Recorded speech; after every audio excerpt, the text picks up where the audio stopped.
咁啊，多謝大家嚟到我哋今次嘅第9次嘅研討會啦。啱啱大家睇到咧，就係陶傑先生上年6月，我記錯17號咧，我哋第四次研討會嘅盛況。咁啊，如果大家咧想睇翻完整版本咧，可以去翻我哋 HKM 個 YouTube 嘅 channel。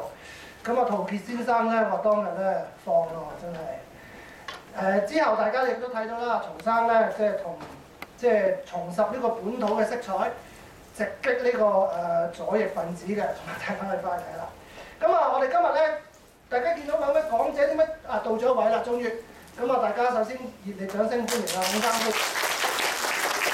咁啊，歡迎完咧，大家等佢唞下，你因為咧啱啱我哋先至利用完、使用完啊，孔生即係同我哋做啲節目。咁我哋首先咧就歡迎大家嚟到我哋今日香港自治運動第9次嘅研討會啦。咁你今日個題目係唯民論城邦。咁啊，陳雲先生就趕緊嚟㗎，因為阿陳雲先生今日咧就尋日有嘢做，所以先至咧臨時咧延期至今日嘅。咁啊，大家咧邊一位係未睇過呢本書或者未買㗎？可以再出邊咧仲有3本賣晒冇啦。咁咧。要報告翻，即係我哋 seminar 係一個好機會咧，報告翻究竟我哋自治運動咧係呢2個月、個半月之內做過啲咩啦？咁啊，大家咧邊位上次有嚟我哋呢個研討會咧？上次我哋第8次研討會咧就係題目就係民生與本土，大家睇到啦，有邊計咧就有大家唔好稱呼佢做毛小姐或者毛姑娘嘅 Claudia Miss Mo 啊，佢咁樣聽我講咧又鬧我啦。另外咧仲有隔離嗰位咧就係高登嘅男神。咖喱范先生、范國威先生，咁咧佢哋上次咧就言談甚歡，咁啊范國威先生咧仲將自己嘅政績咧完整咁講咗俾你聽一次啦。咁啊，大家如果想去重溫翻咧，咁我哋個 video 應該喺啲短期之內會 upload 翻㗎啦。咁除咗我哋有個研討會咧，啱啱我哋就喺1月19號咧就舉辦過呢個城邦帝女花嘅講座。就由我哋嘅自治運動成員Chapman Chan 曾卓文博士主講嘅。咁大家如果上次冇嚟咧，你真係嘥晒啦！因為竟然咧，Chapman 咧可以用帝女花咧引申到呢個城邦嘅概念，點樣去亦都係保育呢個香港嘅語文，亦都可以咧當中咧可以闡釋到呢個後殖民嘅意義。究竟點解咧？我哋個 video 會陸續會 upload 嘅。咁啊，當中大家如果可能對呢個帝女花或者本土嘅文學唔認識咧，真係要去睇下啦。因為唐滌生先生咧真係香港嘅貴寶嚟㗎，即係素有粵劇莎士比亞之稱。究竟點解咧？大家亦都可以研究下啦。咁啊，除咗呢2樣嘢可以報告一下之外咧，重點就跟住呢個啦。咁啊，大家咧會見到呢排咧最 hit 嘅 topic 其中一個，除咗呢個5毛啊變5皮嗰件事件之外咧，咁我都嘗試邀請嘅，都好似走晒幾個評審同埋得獎者都走晒路。咁啊，講到係光復唔係 sorry， 係一個佔領中環事件嘅。咁我哋好多謝戴耀廷先生咧，即係拋出呢個即係都好驚天動地嘅一個方案啦。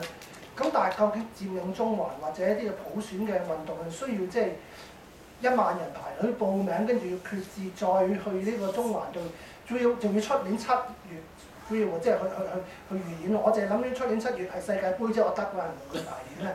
咁但係陳雲先生咧就講咗一樣嘢啦，其實佔領都係需要排練嘅，真係需要嘅。我哋可以喺上水度排練，可以喺旺角嗰度排練。咁而1月27日咧，自治運動咧就計呢個上年9月16號去光復上水之後咧，我哋就幾十人，大約50度啦，就去佔領咗洗衣街啦。大家見唔見到啊？而喺1月27日，我哋旺角嘅光復香港還我奶粉運動，大家睇過 B 幾 Q 係咪？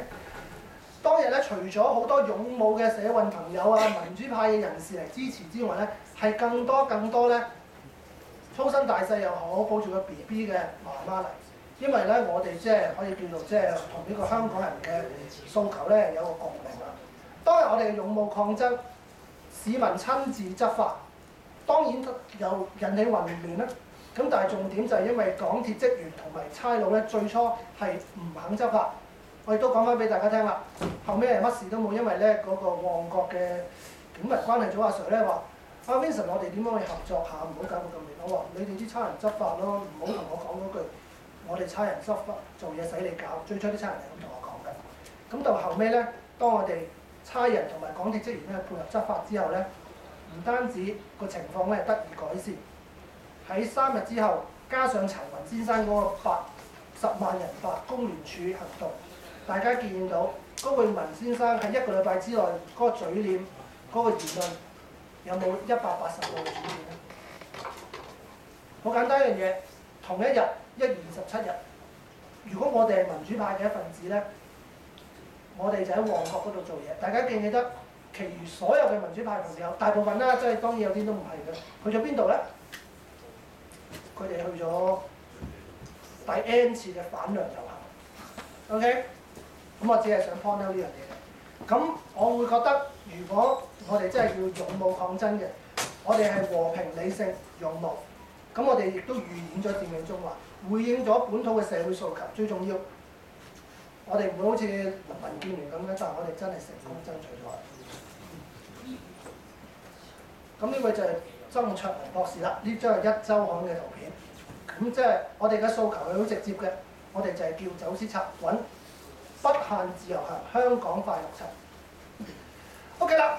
咁啊，當然一陣間啦，孔先生或者阿陳先生咧就會回應下一班嘅左翼嘅進步朋友啦，或者一班嘅民主派嘅人士咧點樣評論我哋嘅行動。咁但係咧，我只係咧 copy 咗其中3位人士咧點樣評價 HKM 當日嘅行動。第一位當然係我哋嘅朋友陶傑先生啦，香港人力抗奶粉水貨客可歌可泣，贏得舉世同情。第二位呢位網友叫做唐前燕嘅。就係當港鐵執法不力，我哋自己用尺去度水貨客嘅貨品。D100某位嘅主持叫鄭家富先生咧，就認為我哋係濫用私刑。佢嘅理由係因為中國人唔打中國人，如果有聽嘅咧，佢更加係回應我哋成員阿孫俊嘅一篇文章。咁啊，唐倩就真係想問下啦，咁我報警係咪恐嚇緊個賊？強姦犯佢係咪傷人咧？你話我哋濫用私刑，刑喺邊度咧？我哋唔係打佢。如果當日大家有嚟咧，我哋只係高呼。唔多港鐵嘅職員、差人朋友，你哋快啲嚟執法。而我最初得到嘅回應係比較冷淡啲。我哋唔係打佢啊，我哋係見義勇為。你哋唔好將傷人同見義勇為嘅概念偷換啊！甚至乎，我覺得嗰啲市民應該要提名好市民獎。咁我唔要嘅呢樣嘢嚇。咁第3樣嘢就第3個篇文章就係李怡先生喺1月30日嘅蘋果社評咁樣講啦。即係市民走上街去賣嗰啲走私犯、走私客，可以話市民已經覺得政府冇辦法保護佢哋，係走投無路、迫不得已嘅行動。邊個願意為香港人出頭咧？我哋應該感謝佢哋咧。當政者更加應該為自己嘅無作為同埋放任一簽多行，覺得愧詐。我應該冇讀錯啦。至於實行奶粉本地配給制，根本就荒唐。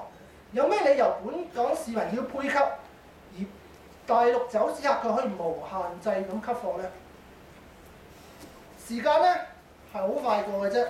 喺毛孟靜、范國威議員嘅講座嗰陣時都未爆呢個問題，喺 Chapman 1月19號嗰個都未爆呢個問題，大家都記得嘅。只不過係喺1月27日之前個禮拜爆嘅，就因為高永文先生咧，佢講得出呢個變相嘅奶粉配給制。當時陳雲先生咧就正式咧定性咗咧，佢係歧視香港人。配給制食物配給制咧，只係咩時間咧？喺戰亂時間，喺呢個大災難嘅時間先要出現嘅。但係竟然政府唔單止厚此薄彼，政府更加係侮辱緊香港人。而我哋自治運動咧冇辦法啦，政府幫唔到我哋，泛民幫唔到我哋啦，我哋唯有自己行動。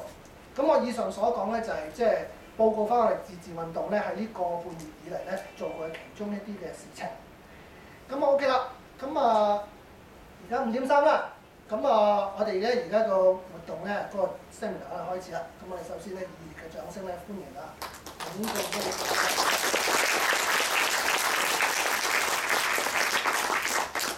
咁咧阿孔先生咧就講